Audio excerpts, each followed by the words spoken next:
rain patters against the windshield, blurring the world outside. The sound is soothing at first, but soon it feels like a haunting, relentless drumbeat. Claire and I sit in silence, the weight of unspoken words pressing between us like a storm waiting to break. We're at the edge of a secluded lake, the surface eerily calm, hiding the chaos beneath. Her phone buzzes. The sharp sound pierces the quiet, jolting me out of my thoughts. I glance at her face. The calm demeanor is gone. Panic replaces it. She reads the message, her eyes widening with terror. My stomach twists. It's from Ryan. Without a second thought, she jumps out of the car and sprints toward the water. My breath catches in my throat as I watch her disappear into the dark lake. Ryan's in danger, and she's swimming toward him, leaving me behind. I stand there, frozen. The rain soaks my clothes, but I barely feel it.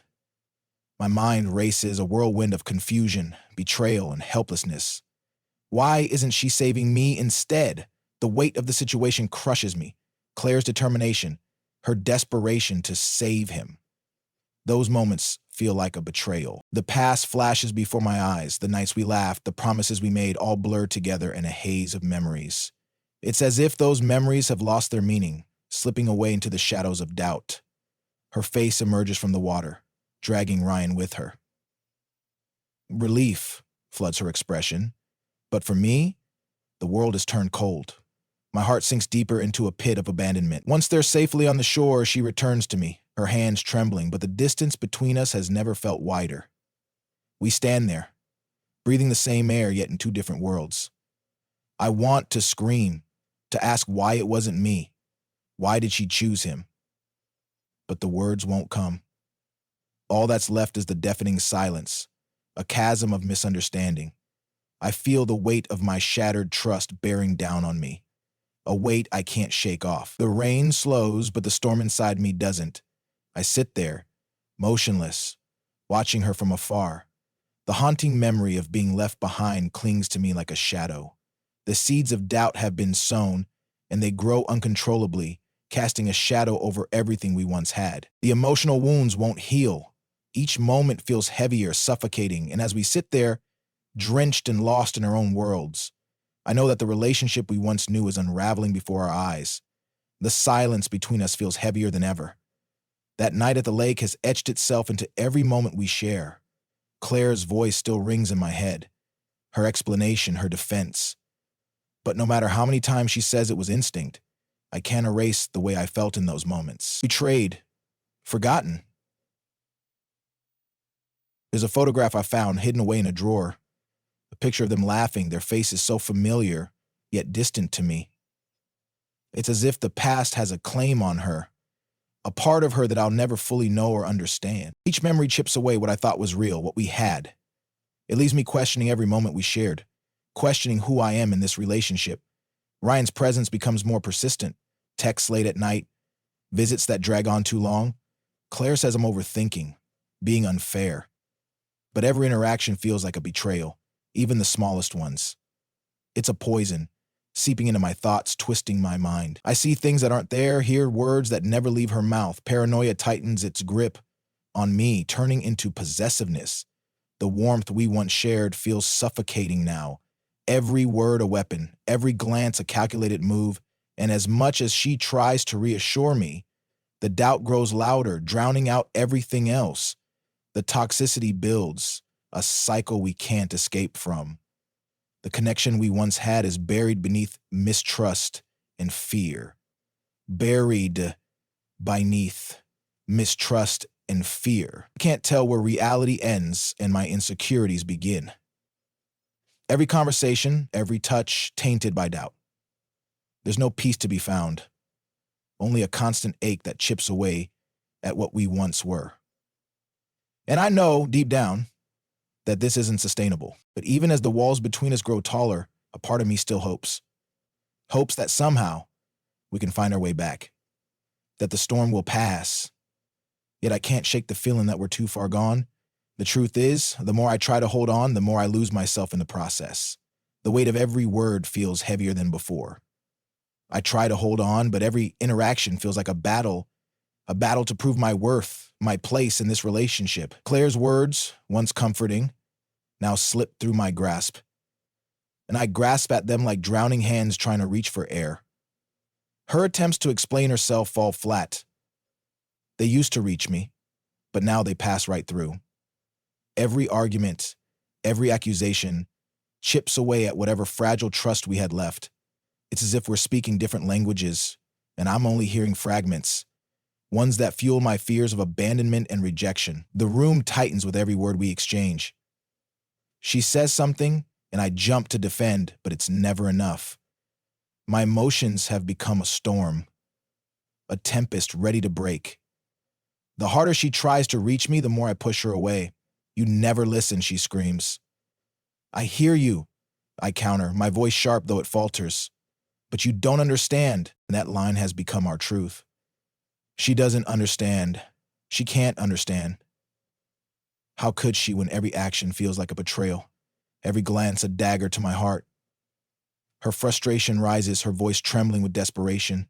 How do you expect me to stay when you suffocate everything we had with your insecurities? The air grows colder between us, and I feel it, like the isolation of 1,000 tiny needles. I retreat into my thoughts, into the echo of my doubts. Every moment feels like a rejection, a reminder that I'm not enough. Claire tries to reach me, her words softer now, but it's too late. The damage has already been done. Her touch feels foreign, distant, like a ghostly presence. I look at her, but I don't see the woman I loved. All I see is someone who's slipping away, someone who's giving up on me. I question if I'll ever regain her trust. The thought haunts me in my waking hours and even in my sleep. What's left of us is fragile, a thin line between love and loss, and I'm terrified of crossing it alone. Yet, even with all the pain, there's a part of me that won't let go, a part that clings to the hope that somehow we can salvage what's left, that somehow we can find our way back. But that hope feels like a fragile thread ready to snap at any moment. The truth is, the more I try to hold on, the more I lose myself in the process. Mark sits across from me, his voice steady, but I can see the worry behind his eyes. You two have been through worse, he says, trying to sound reassuring. You can work through this.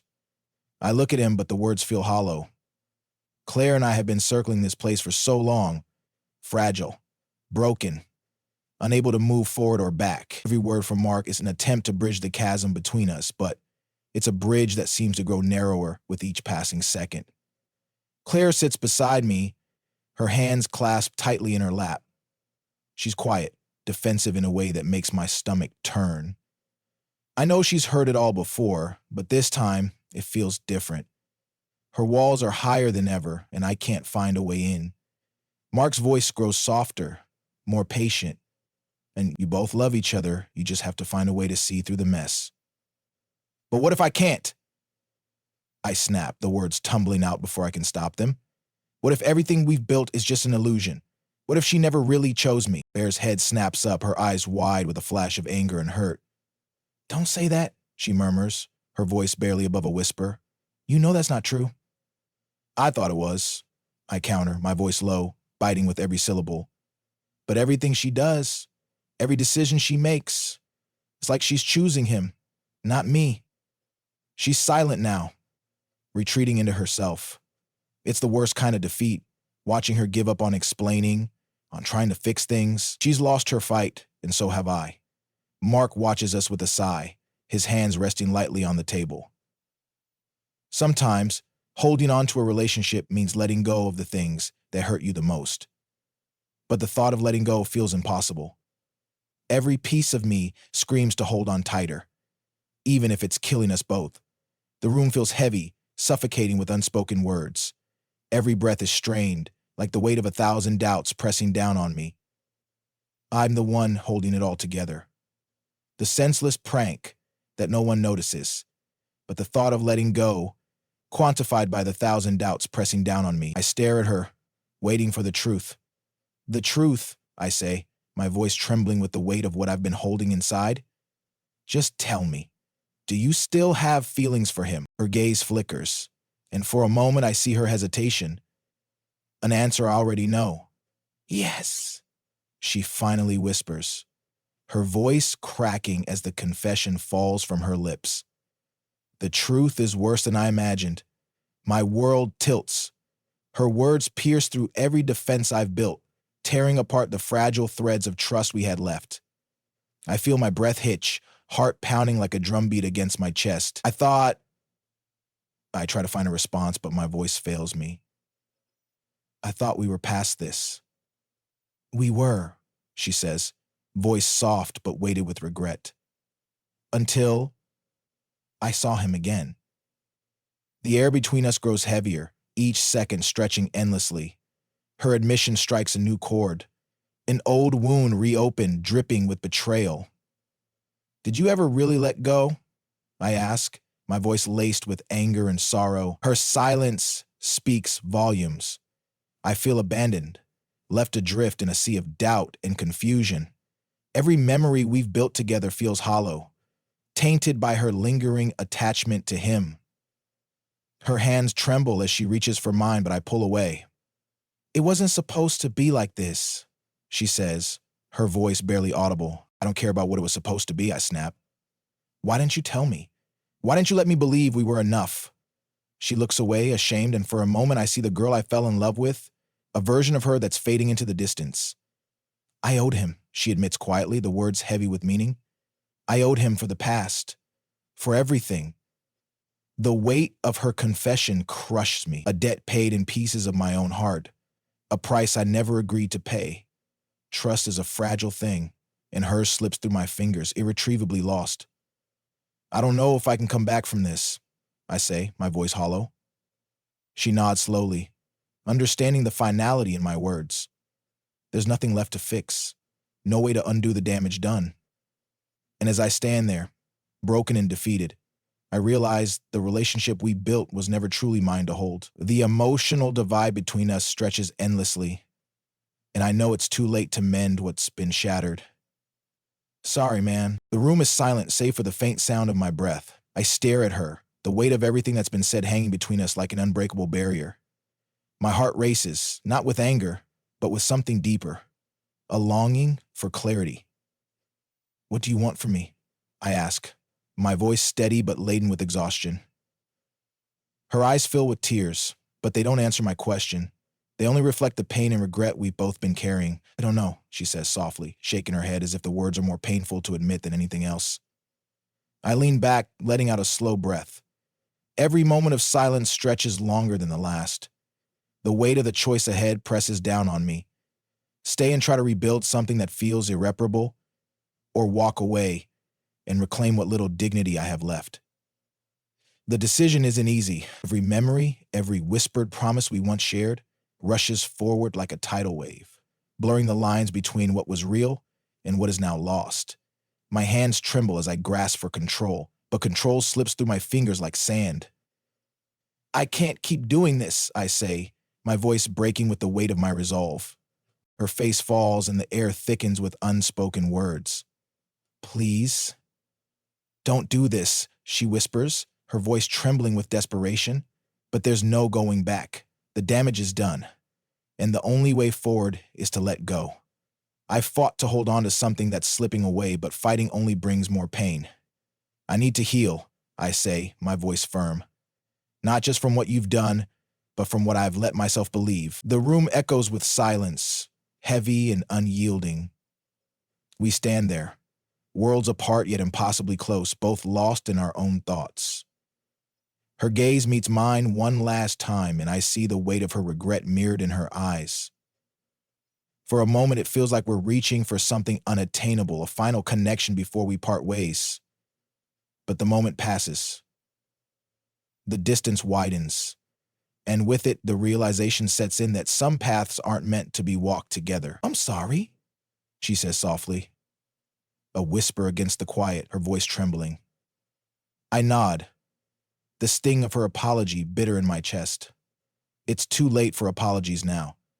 The air between us shifts again, becoming colder, more final. There's no turning back, only forward. I turn away, feeling a deep sense of closure. A chapter ends here, leaving behind the remnants of what once was.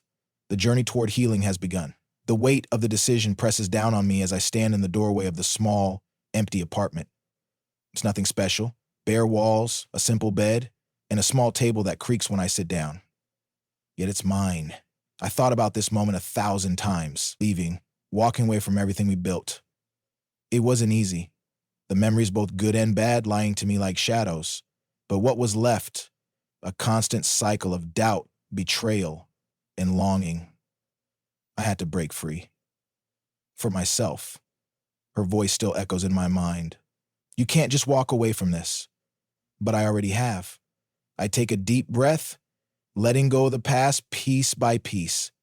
Every room in this apartment is a new beginning, a fresh start. My hands run along the rough wood of the table, a small reminder that I have something solid to hold on to now. It's not perfect, but it's mine. The first session with the therapist was uncomfortable. I walked in with my heart heavy, dragging behind me years of bitterness and heartbreak.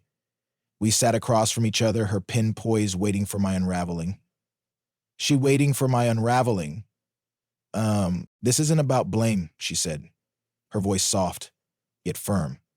It's about understanding what you need to heal. Understanding. That word echoed through my mind. I didn't need her to tell me where things went wrong. I already knew. What I needed was to make peace with it, to stop clinging to the past, to my pain like a lifeline. As we talked, layers began to peel away. I saw how much of my self-worth had been tied to her approval, her love. But that wasn't strength, it was dependency. Each session, I chipped away at the need to feel validated by someone else's actions. I learned that I didn't need her to acknowledge my pain for me to move forward. My resilience wasn't defined by her absence. It was defined by my ability to stand alone. I avoided her calls for weeks.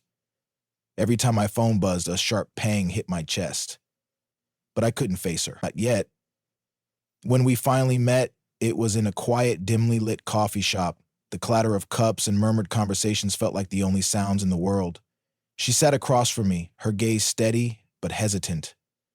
I understand why you left, she said quietly, her voice cracking. I wasn't who you needed me to be. Her words hung in the air, heavy with regret. I didn't speak at first. I let the silence stretch between us.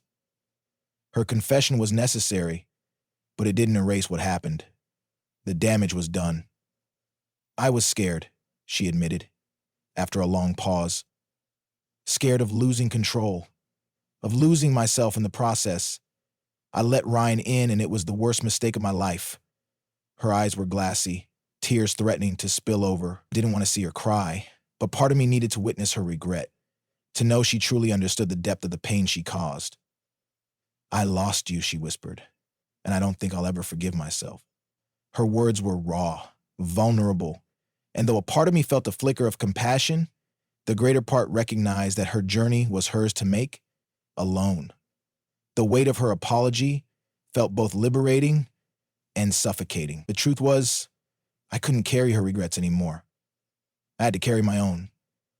The path forward wasn't about rebuilding something that was broken beyond repair.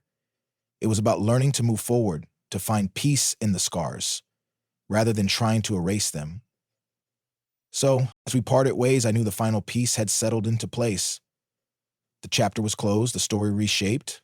What lay ahead was uncertain, but the future wasn't a reflection of the past, it was mine to write. I never thought art could be more than just a way to pass time, to fill the quiet spaces. But now, it's become something more, a reflection of my journey, my recovery.